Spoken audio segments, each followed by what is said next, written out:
Assalamualaikum warahmatullahi wabarakatuh. Saya atas nama Muhammad Ardin Putra dari kelompok F5. Di sini saya akan menjelaskan tentang contoh analisis SDOF dan MDOF.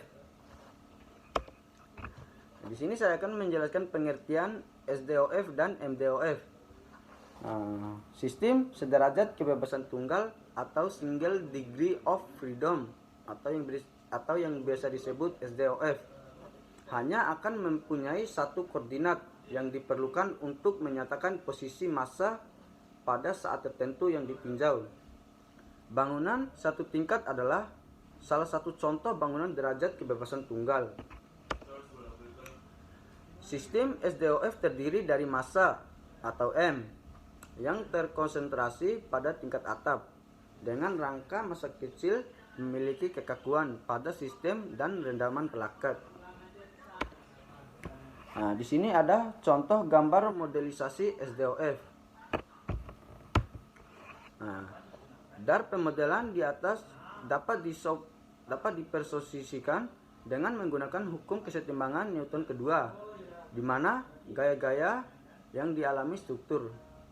Di sini ada beberapa gaya-gaya yang dialami struktur. Yang pertama, gaya luar yang akan didistribusikan ke seluruh struktur, dan yang kedua, gaya luar komponen massa terhadap percepatan gerakan tanah. Dan yang ketiga, gaya luar komponen rendaman terhadap percepatan gerakan tanah. Dan yang terakhir, gaya luar komponen kekakuan terhadap percepatan gerakan tanah. Di sini juga saya akan menjelaskan definisi MDOF.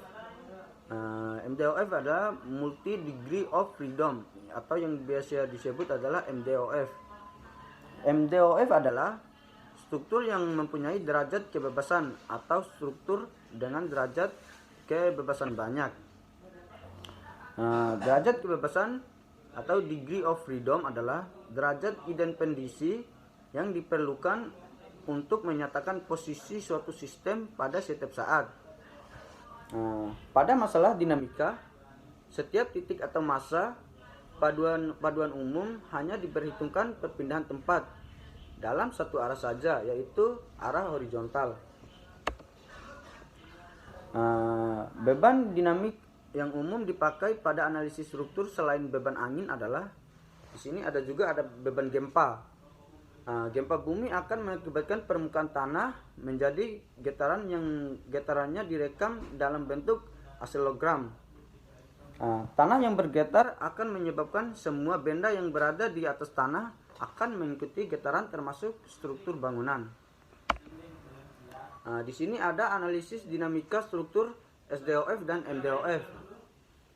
Setiap yang terbuat dari material apapun memiliki batasan kekuatan secara mekanik.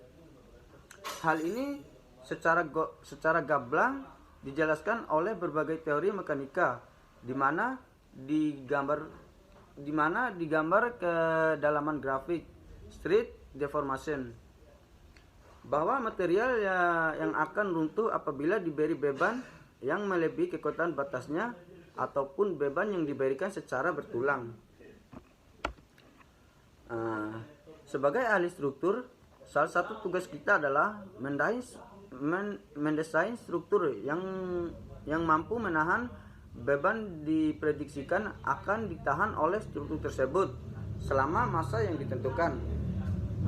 Selain mendesain, ahli struktur juga bertugas untuk menyelesaikan permasalahan struktur seperti ada retrofitting, dan juga ada bangunan yang mengalami kerusakan akibat beban gempa, contohnya, dan juga berkolaborasi dengan maintenance engineering untuk merencanakan proses perawatan suatu struktur.